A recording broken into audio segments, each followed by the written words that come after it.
Welcome to the Mind Vine podcast, where we challenge the stigma associated with mental illness through conversations about a variety of issues impacting mental health.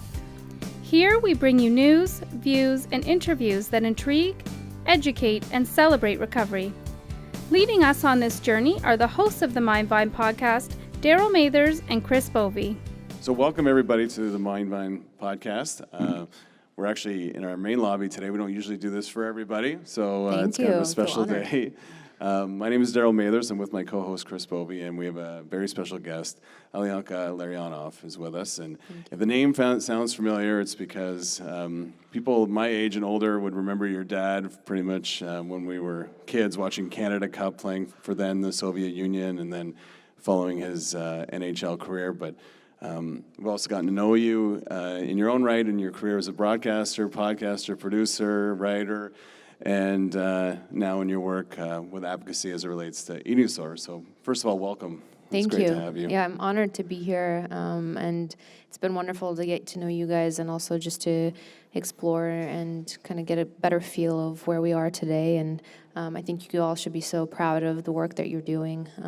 So I've learned a lot already, and I'm excited to see where this conversation takes us. You might regret saying that, but it was. I want to thank you for being here because it's one of those situations where I saw your story and on your website and viewing some of the work that you're doing and trying to change the conversation or ignite conversations. And I sent an email through those that contact us box, thinking she's not going to get back to me, but you did, and we exchanged some emails, and you're doing some work in Toronto. We'll talk about that a little bit later, but you made time to come here to kind of learn about our eating disorders program and kind of the work we're doing. But I want to talk about your experience. You're a broadcaster linked to hockey, but what you're doing now relates mostly to your personal experience with eating disorders. And you talk about how even at an early age you remember kind of the early signs. So you can just start by just telling us a little bit about your story. Yeah, I mean, my story is so broad, I guess, and I always get this question of, can you tell me your story? And it's funny because in the work that I do now, in having conversations with people, I always ask them to do that, and they so seamlessly and flawlessly answer. And for me, I feel like I've lived so many different lives, but they're all kind of interconnected, and every single experience that I have had has led me to be here today. And so even the negative ones have changed and shaped me into the person that I am today. I'm originally from Russia, and I migrated to Canada actually in 1989 when my father was acquired by the Vancouver Canucks. He was an NHL player, and from the age of 3, I basically had moved around. I went to multiple different elementary schools. I went to 3 middle schools, different ones, 3 different high schools. So the idea of change and never having a home and never being able to place roots was kind of a root cause for me to want to harbor a space of control. The other side of it, I think, was living in the shadows of my father's last name, having to cater to somebody whose career was so amazing, and he as a human being is so amazing, that we all kind of fell second in order to make sure that he could achieve the things that he wanted to.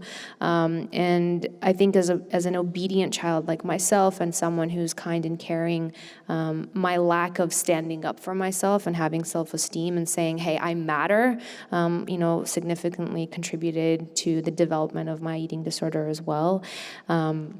And then as I became an adult and embarked on my career as a broadcaster and a host first and then a producer, I really kind of developed this idea that the way that I looked mattered. In conversations that I would have with producers and or other female broadcasters of, you need to lose a couple pounds, you need to look a certain way, you need to dress a certain way, could you be more flirty but not too sexy? And, all of these conversations for a young, impressionable 20-year-old, really kind of solidified in my mind that it didn't really matter what was going on inside my heart or inside my head. It was the way that I presented myself and looked. And, for having two parents who were athletes, their way of upbringing was task-based. So if you work hard and if you sweat and bleed your way through the process and you accomplish certain goals, then you'll get there. And there was really no personal or emotional development. So in a sense, I was kind of like the perfect storm for developing these eating disordered behaviors. And I lean negative. My psychological mindset is to lean negative, is to find the glass half empty. And without having proper tools to have check-in systems or a space to really talk about how I feel, which is a global issue, not just within my family, you become very isolated and you become very involved with your own personal world. And so all of a sudden your best friend is your eating disordered voice. And it wasn't until recently that I stepped into recovery.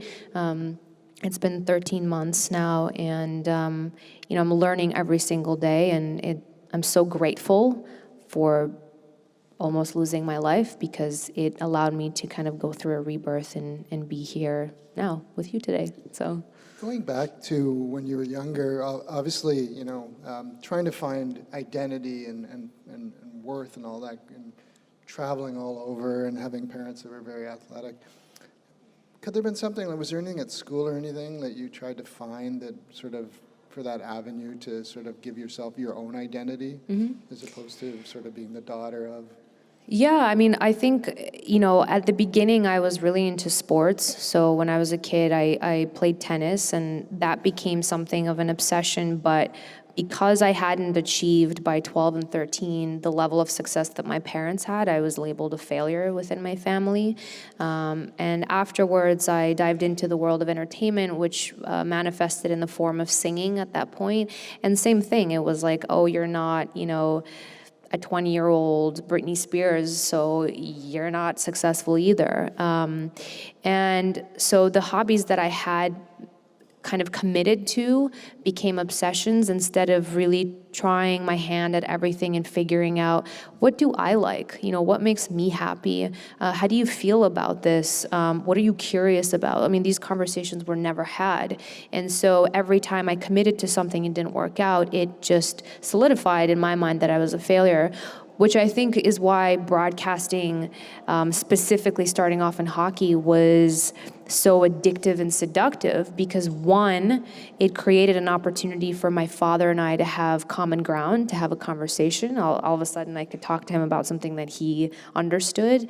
And two, it gave me purpose in trying to prove that I wasn't my last name. But I didn't know then. What I know now is that you can carve your own path, and chasing something to prove that you matter is never going to give you the result that you want. When we talk about eating disorders, and today, when we've kind of toured the facility, we also talked about, the stigma that's surrounding it, and, there's obviously the stigma that presents itself around mental illness, but even more so around eating disorders in particular. And can you give people a sense of what, you say you struggled for about, it was a 10-year journey before you kind of stepped into recovery, but you also, and something I read, said you were kind of like an expert in your own illness in terms of disguising, like the things that you would do in the workplace and how, behaviors that you would employ to kind of just live your day-to-day life. Can you give us a little bit of, kind of what that was like for you? Yeah, I think for any mental illness or for any addictive behavior, we who are suffering are so emotionally and intellectually intertwined and become involved with this person almost. And so we know the system inside and out, which is why it's so difficult to treat this and to really help somebody get into recovery, is because I can outsmart you in my own illness. And so for me, it was figuring out a way to avoid and restrict food, but making it seem like I was consuming. And I think what was beneficial to the upkeep of my disorder was the fact that I kept moving and changing jobs all the time. So no one really knew what I used to look like or what I used to eat like. And so, the excuses that I would sell would really sell. Like, I'm not hungry, or I don't like to eat before a big interview because it makes me nauseous. I think Darren Pang, actually, who was a hockey player, goalie, and became a broadcaster, talked a lot about, like, before a live broadcast, he would throw up because he was so nauseous. So I'd be like, well, Darren does that, so, like, my behaviors are totally normal. But the stigma of it, that's an interesting question, because I don't think that I realized that I was ill until 2 days before I stepped into recovery. I had multiple incidences in my life where, I had facial paralysis, I had osteopenia, so I would have broken bones, I broke both of my ribs, I'd lost my menstrual cycle for 3.5 years. All of depression, all of these things kept coming up, but I didn't recognize that I was ill. And it wasn't until an ER doctor said to me, "You are going to die. You are on the brink of organ failure, your brain is atrophying." I wasn't able to formulate sentences or think. There was one point where I was holding my mom's hand in the ER, and I look at her and I go, who is this? Whose hand is this? And I couldn't recognize my own mother. I think when you go through something like that, you think, oh my God, there's something wrong with me. And then that stigma comes in, like, oh no, this is a mental illness. How is this going to make me look? And there was 2 or 3 months at the start of my recovery where I was reluctant to talk about it, because I thought, no one's gonna hire me after this. Like, I'm gonna get better, but no one's gonna hire me after this. And then people are gonna hold me accountable to being recovered, whatever that means. But when I started to talk about it openly, I all of a sudden received such incredible feedback, both publicly and privately through direct message or emails, where people would say, I too suffer, I too have an eating disorder, or I too am bipolar, or I too am, whatever it is, and I have no one to talk to about this.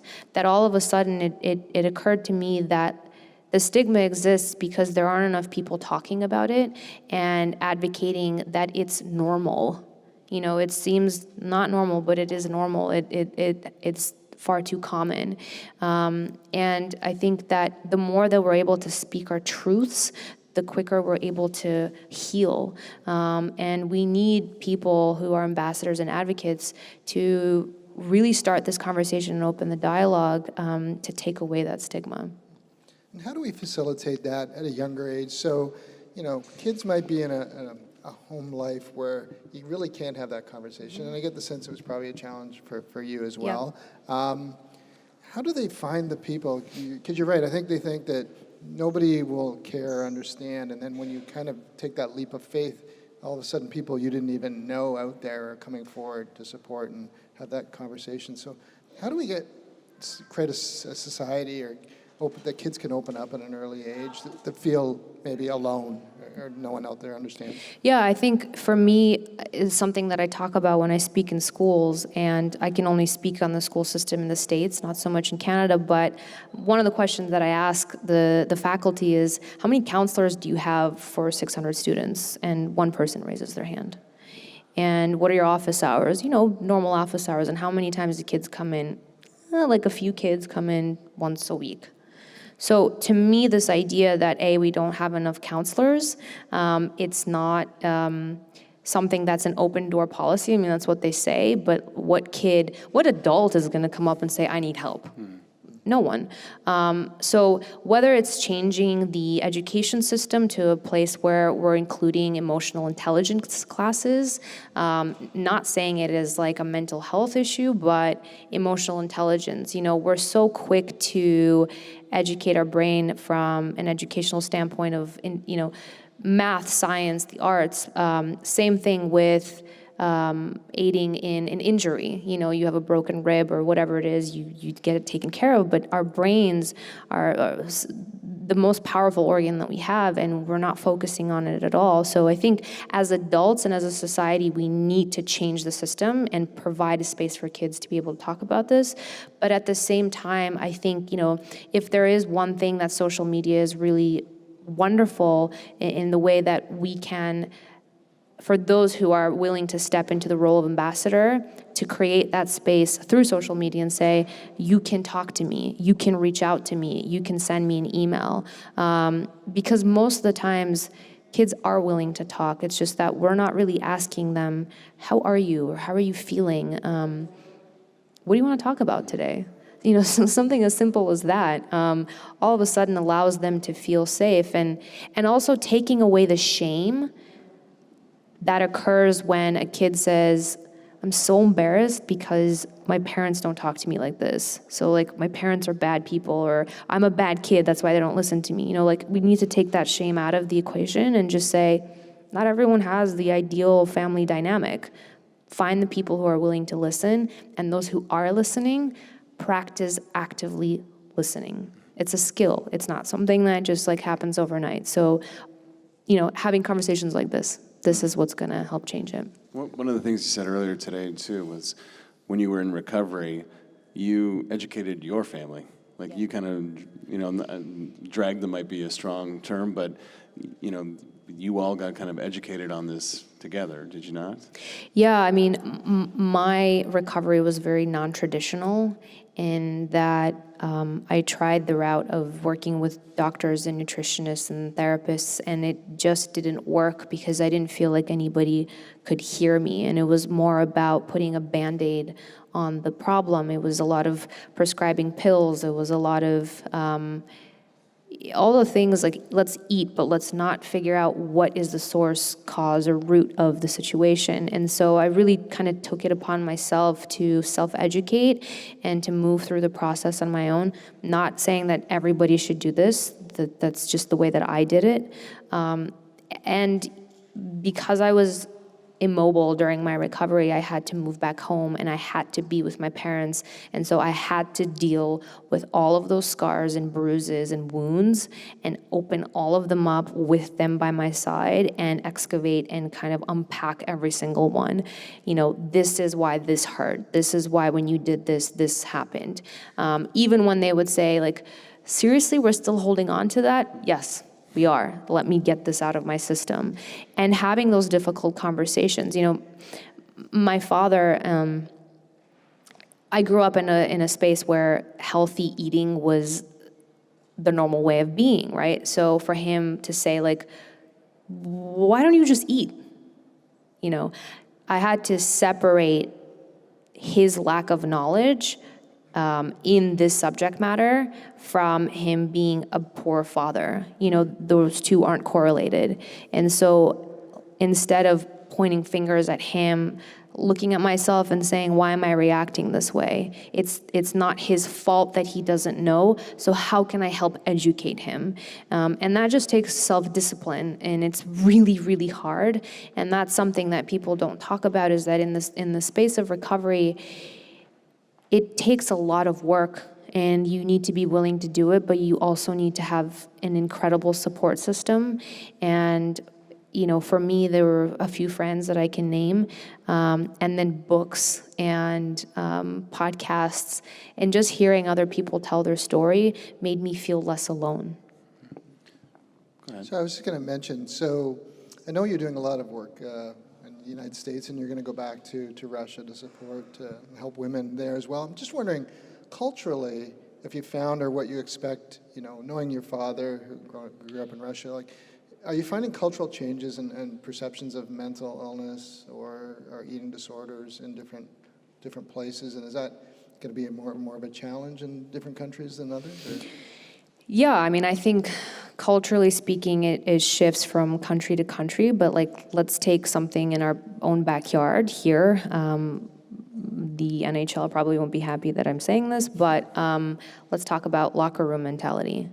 And in the way, Daniel Carcillo is actually talking a lot about mental health advocacy within the league, and that, there are abuse of painkillers, and there are suicides, and the syndromes that occur post-concussion, and that nobody's talking about it. Also the effects of toxic masculinity. So I don't know that this is like a country to country thing. I think it's a global issue, and something that I think men need to step up to the plate, but also women, and including men in the conversation. What's amazing about this time right now is that there are people that are at least willing to talk. And so what we need to do is to unite instead of segregate. And so something else that I think is quite controversial to say is, like, I don't fully support the Me Too movement, because as much as it is empowering women, which I think is really important, and allowing women to have the opportunity to talk about abuse and inappropriate behavior, we need to include men in the conversation as well. And until we get into a space where, we can include everybody, I don't think any changes can be made. So, I'll say this on camera to the NHL, like, I've reached out to them and said, I'd love to facilitate workshops for you guys, in the locker room, off the record, private, to start having these conversations. Like, what are the behaviors that these men are conducting? Because, by the way, part of me stripping my femininity and the way that I looked stemmed from being in the locker room. As a young reporter, I was objectified. I thought I had a shield on me because I was Igor Larionov's daughter. No. Single, married men, it didn't matter. They would come on to me in a way that I was fair game, as if I was a piece of meat. And so I thought, okay, well, I can't stop this, so let me make myself as unattractive as possible. No one's talking about that. So these are issues that I'm willing to say openly, and I'm willing to call out people until things change, because they have to. You're both parents. I eventually want to have a child as well. I want my kid to be able to grow up in an environment where I have an idea that she's at least somewhat safe. And so it's our responsibility, and that's really the only way that I see it. Earlier today, we sat with clinicians, staff that are on our eating disorders unit, and it was I wasn't even sure what to expect when we went down there, to be perfectly honest. Like, you expressed a desire to kind of learn. You kind of describe yourself as a lifelong learner. And so we just sat around a table, and you asked some questions, they asked some questions of you. It was pretty cool, actually, like, to hear them ask you about what you thought in a particular situation. I'm just wondering what you thought of that whole experience this morning. Well, for me, it was such an honor to be able to sit with professionals and hear not only their stories, but their fears, their concerns, their wins, their losses. It was a very vulnerable conversation, and those, to me, are the best kinds of conversations, because that's where all the growth happens, right? It's being able to say that I don't know everything.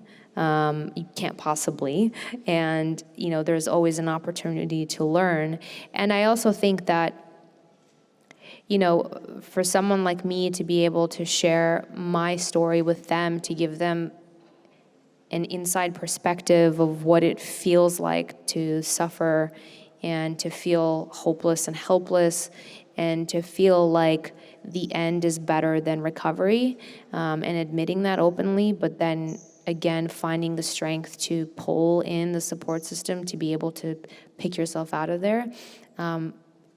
It really felt like a healing moment. I mean, it felt like a therapy session for me, and I think for them as well. And we talked about this in the room, that those are the conversations that need to surface to light. We need to create that kind of dialogue and mass produce it in a way, because that's how we facilitate change. That's how, by the way, we support parents who are struggling to understand their child as they're going through something absolutely devastating and difficult. I mean, I'm just going to keep repeating this. Conversation, like that is what is going to drive change. Conversation, and then actionable items. Okay, what did we learn here, and how can we apply this, and who do we need to talk to make this happen right now? Not in 10 years, but how do we get this going right now? And we talk about we have in Canada, we have Bell Let's Talk campaign, and there's different dialogues, but eating disorders we don't seem to talk about. Yeah. Why is it, we'll have sort of broad mental health discussions, but something so important that has such a, it's such a serious situation that we just don't seem to want to talk about it openly. Well, is there something specific? I think it's such a sensitive subject matter because it's based around food. And food is something we have to consume on a daily basis. And it's not something, let's say if you talk about alcoholism, you just take something out and you try to have a different mindset. But with food, it's something that's part of life, culture. But I think the other side of it is body image. And that, to me, is the biggest misconception. Another conversation that's not being had is that I've had so many conversations with girls and men, actually off the record, about I didn't want to say that I have an eating disorder because I don't look the part.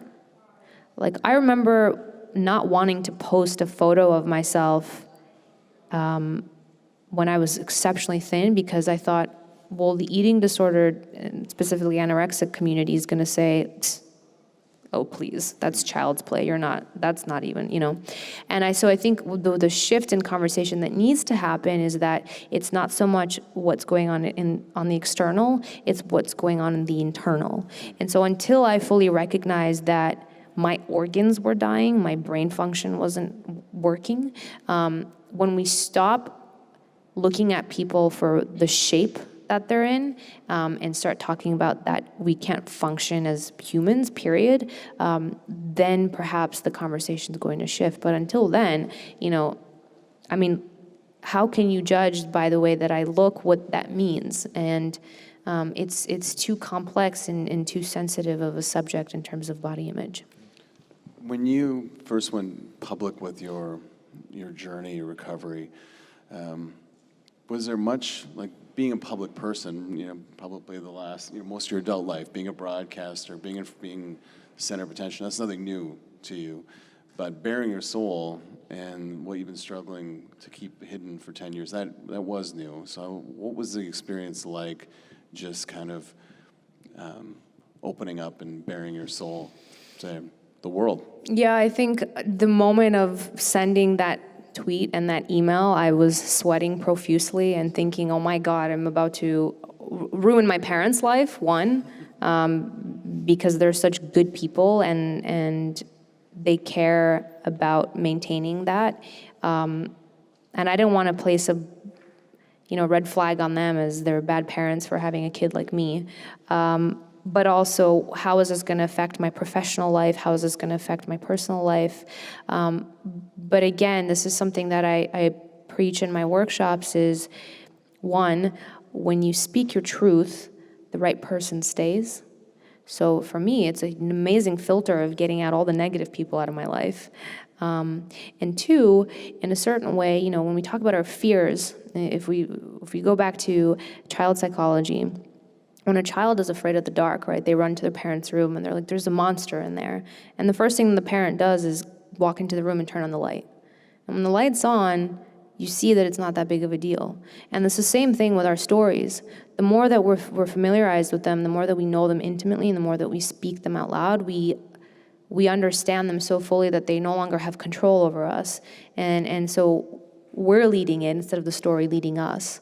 And so the importance of that, for me was building up my strength, but then empowering others to know that they can do that too. And if they have fear, reach out. I'm here to walk you through it. And so hopefully that creates some sort of a ripple effect for others to be able to get themselves familiarized with their story. Because I will say that not everybody needs to go public. Part of the conversation that I had in my head was, be sure that you're doing this to help yourself and help others versus seeking attention and seeking validation. And I really needed to wait those out and to understand on which side of the platform I was standing. And when it became clear that it was bigger than me, when it was about helping others, it was solid. I could see that this was the path for me to take. And that's just being in tune with your intuition and really knowing whether or not you're speaking and being from a space of love. Do you feel like that it is having the desired impact on you? Like, I know for sure you're helping others because anybody who speaks out about complex mental illness, from our experience, we know that they're helping others. They're inspiring. You know, somebody's going to see this and they're going to be inspired to get help. But is it having the kind of the desired impact on your own recovery? There obviously have been difficult times in it because I think when you talk about something openly, you create expectations for yourself and from others, and these can be perceived or real.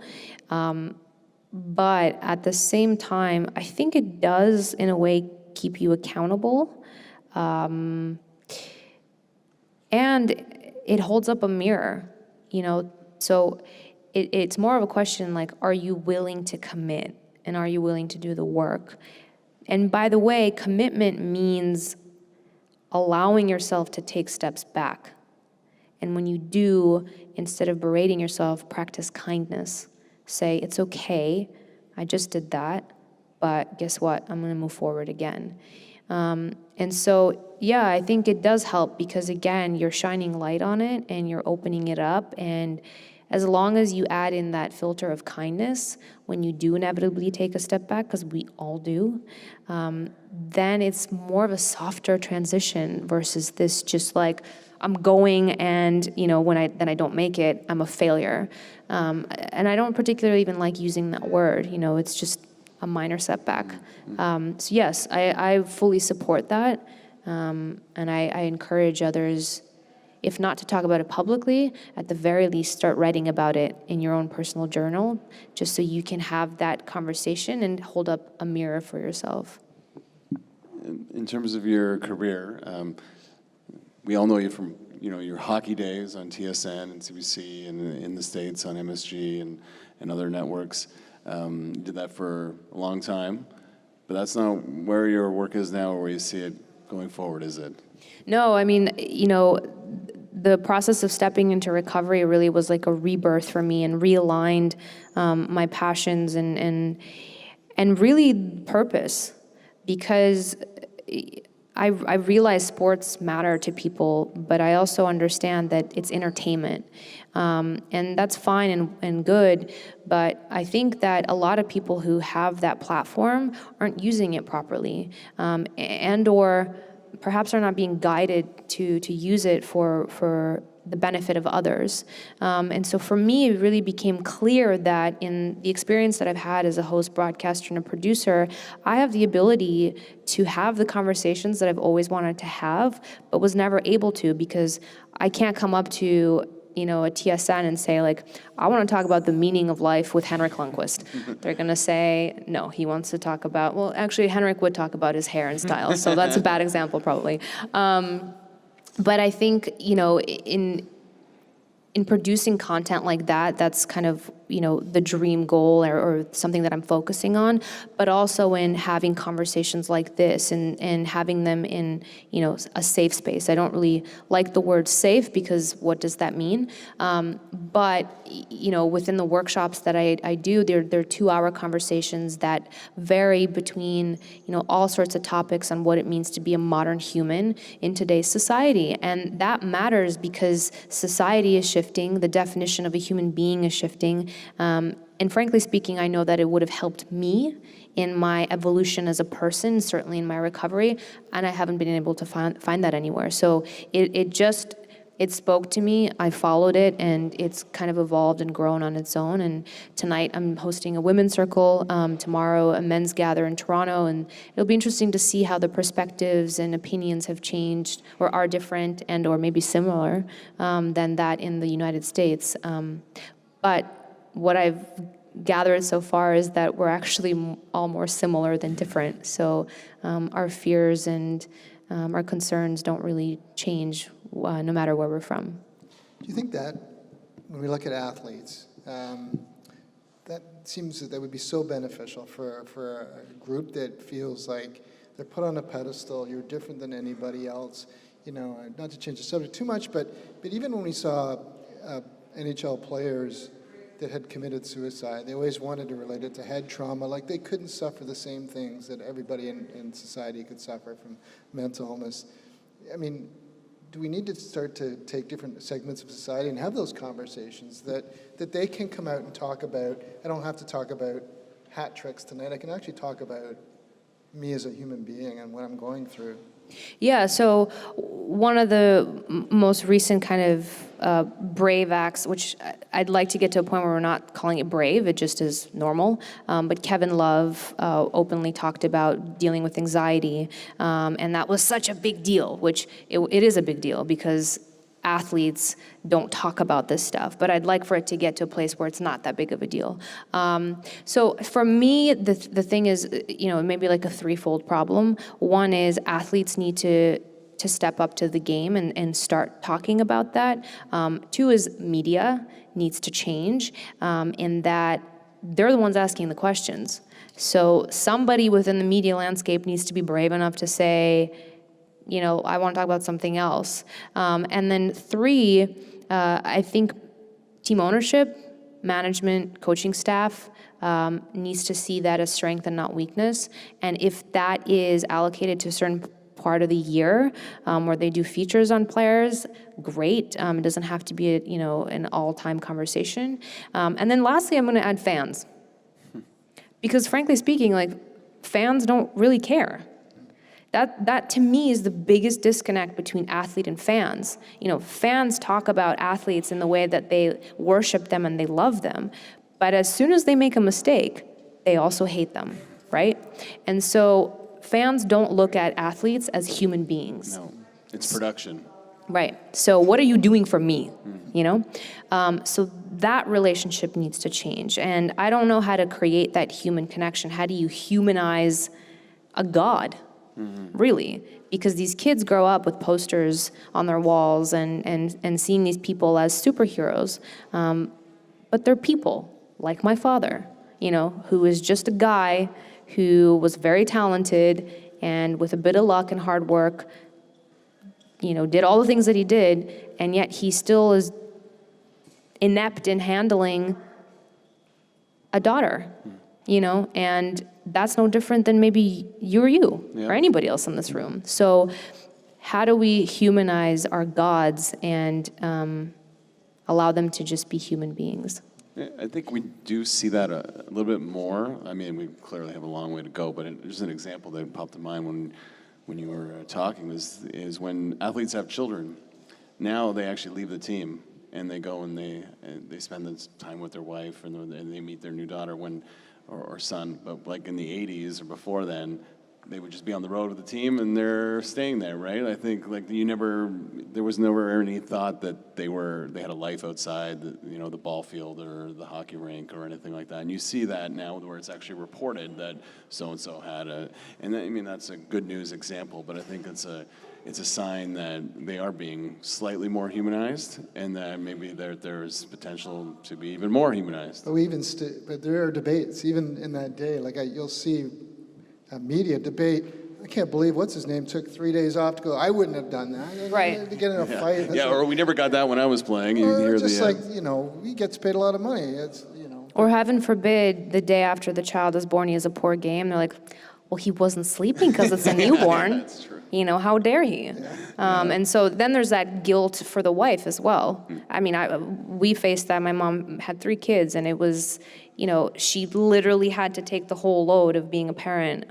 So yeah, the media guys. It's a small sign. Yeah. That I think there's still lots of work to do, but just the fact that that's even mentioned anymore or at the moment is, I think, a step in the right direction.